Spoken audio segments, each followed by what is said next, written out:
What's going on, guys? First and foremost, happy holidays to everybody. If you've been tuning into my channel, I've been posting videos every week. Generally, I post them on Tuesday. Unfortunately, with the holidays and family visiting, I have not had the opportunity to do that yesterday. So this video is coming out about a day late. I also was reading some information that had me adjusting my lineups last minute. So I am going to be locking this lineup for the week. I would suggest, given the fact that a lot of teams will be resting potential players.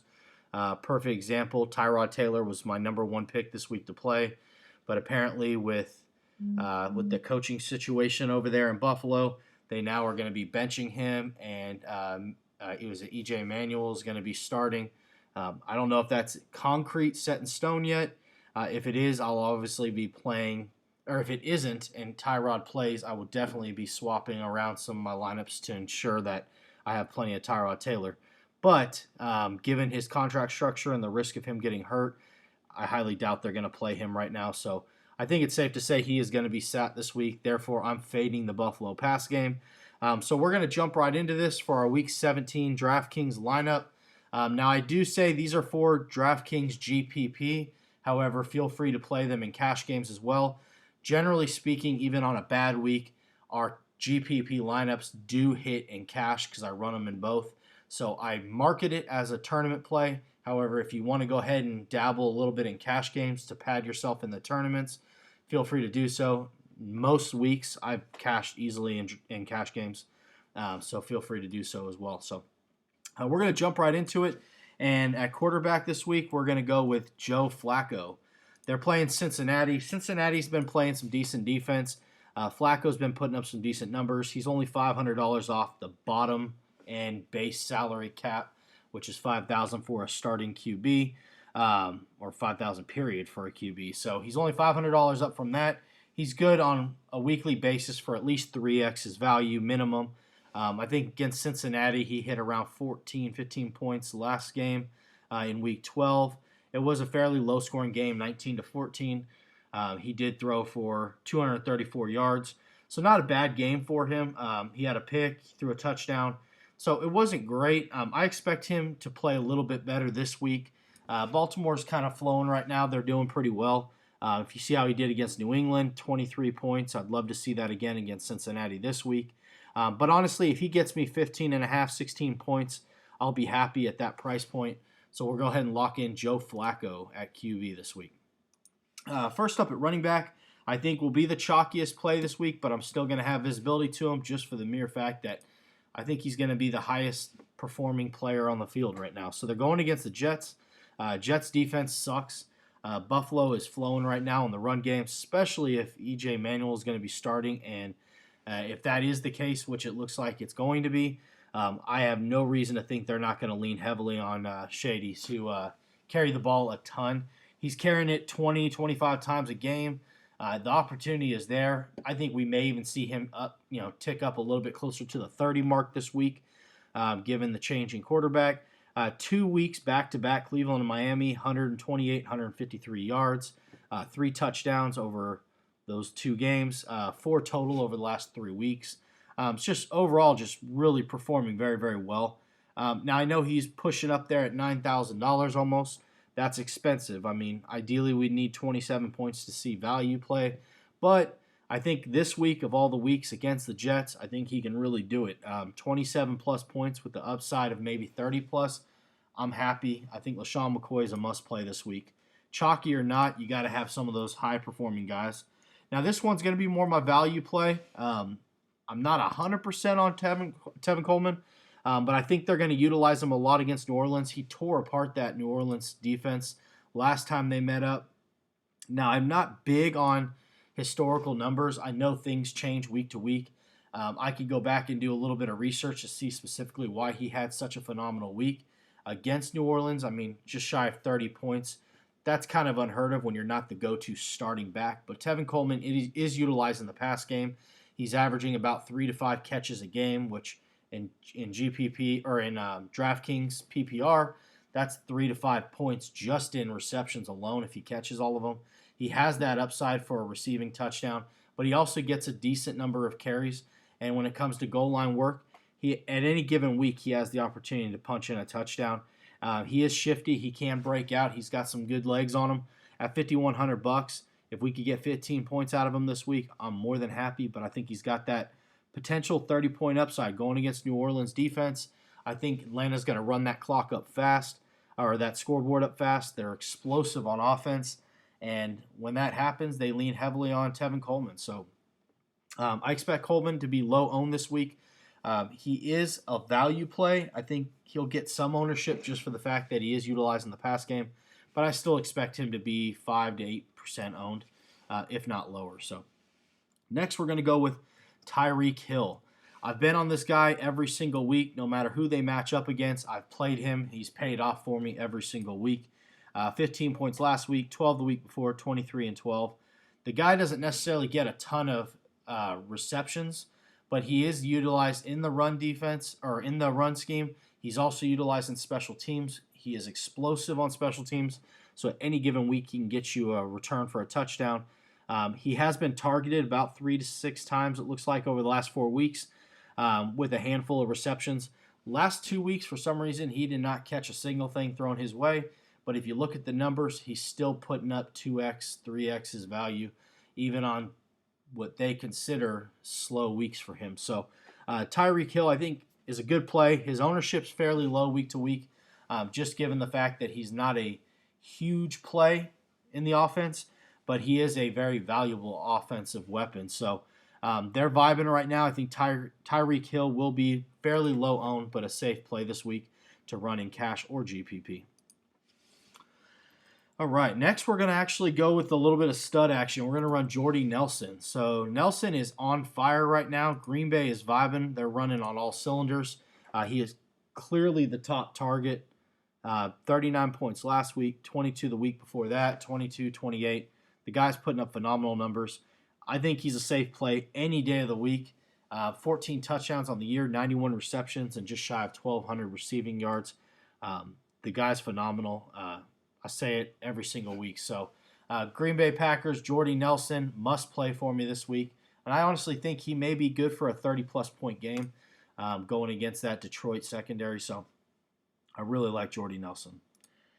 Next, we're going with Adam Thielen.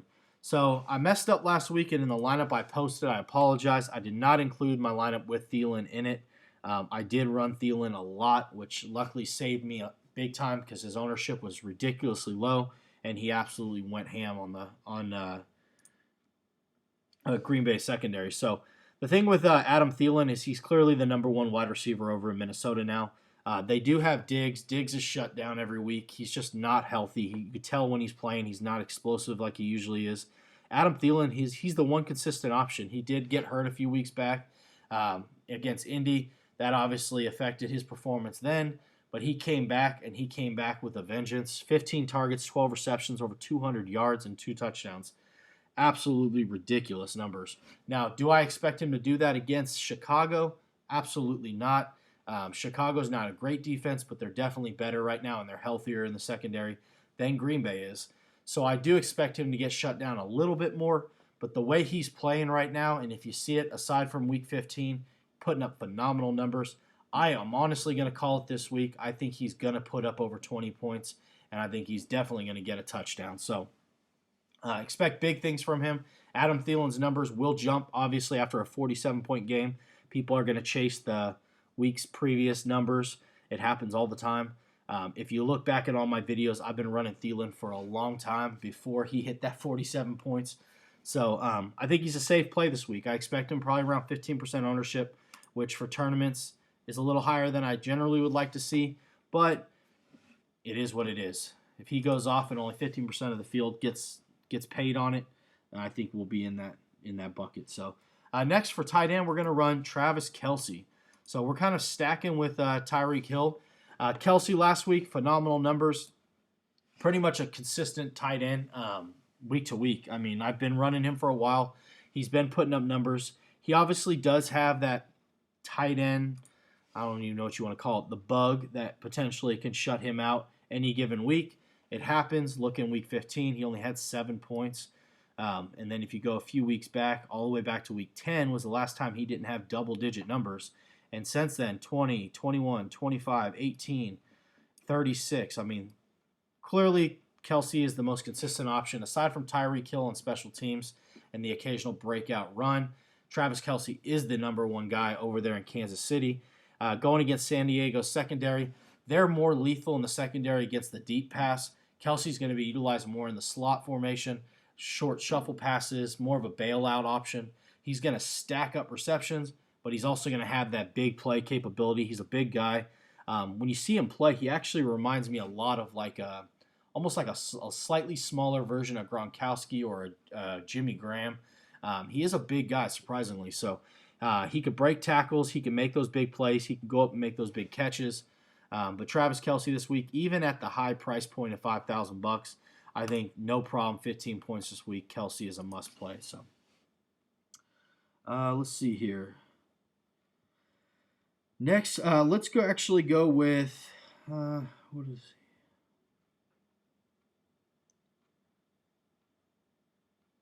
Oh, sorry, got a little mixed up with my numbers here. So next we're going to play Charles Clay. Sorry about that, guys.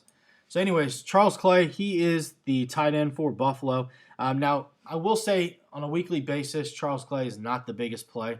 I liked him more when Tyrod Taylor was going to play, but I'm not going to necessarily fade him just because he's not. E.J. Manuel, he's rusty. He hasn't thrown a lot of passes in the games this year. And because of that, he's going to need a lot of safety blankets. He's going to need a lot of people to help him out in those short passes. Going against the Jets, they are not very explosive on defense, but they do have a few weapons that can rush the passer. Buffalo, they're going to need to utilize the running backs. They're going to need to utilize the tight ends. I don't know if they're going to make those big plays this week against the Jets, so they're going to have to rely on those short 5-8 yard, little check down passes. And for that reason, I think Charles Clay will get a lot of work. His ownership was almost nothing, I think, in Week 16 when he went for 28 points. Probably even less against Cleveland. Now, I do expect him to jump probably closer to 10% ownership. Like I said, whenever a player that's usually off everyone's radar goes off for this big week, everybody decides they're going to play him. Now, in this situation, I'm a little bit mixed. I'm playing him based on recent trends, but I'm also playing him based on the matchup and the quarterback situation. Clay is a safe play this week.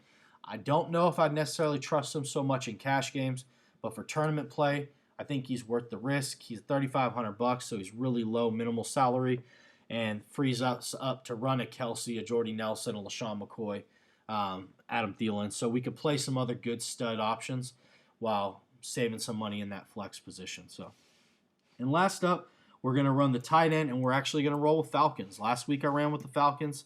I said they were going to put up good numbers against Carolina, and they did just that. So last week was 7 points. I think at $2,700, so they got about 2.5x their value, which I was happy with. I mean, super cheap salary for a defense. Now, surprisingly, they dropped them in salary from $2,700 to $2,400 because they're playing New Orleans. New Orleans on the road, everyone knows, plays pretty bad. I think they're going to get a few interceptions. They're going to rock that defensive line, and I think they're going to get a few sacks as well. So New Orleans is not great on the road. Now, any given week, Drew Brees has the potential to throw 300 yards and 5 touchdowns. He's Brees. But the Falcons have a pretty explosive pass defense. They have a pretty explosive defensive line, I should say. So they can get to the passer if they need to. With New Orleans, they love to throw the deep pass. That generally leaves Brees open to get sacked. And I think this week we're looking at probably 7 to 10 points from the Falcons. $2,400. It's a low risk play. Even if they get us 4 to 5 points, we're not wagering too much on our defense. Now, last week I think I had 98% ownership on New England. They paid off big time. I ran them in almost every single of my lineups. And generally I don't pay up for defenses, but when the matchup is just so juicy, I can't pass it up. I will pay up for defense. In a week like this, I think pay down for defense, find those options in the offense that can get you the big play capability, the high upside. And this week, Falcons, that's my value play at defense. So running back through this real quick, we got Flacco, LaShawn McCoy, Tevin Coleman, Tyreek Hill, Jordy Nelson, Thielen, Kelsey, Charles Clay, and Falcons defense. That's going to wrap it up for this week, Week 17 DraftKings lineup. I appreciate your guys' support. Again, I'm sorry I'm a day late, but hopefully everyone can get to this video and still lock in their lineups. So I want to wish everyone a happy holidays. wish everyone a happy New Year's as well. And be safe. Let's win some money this week. Good luck and take care, guys.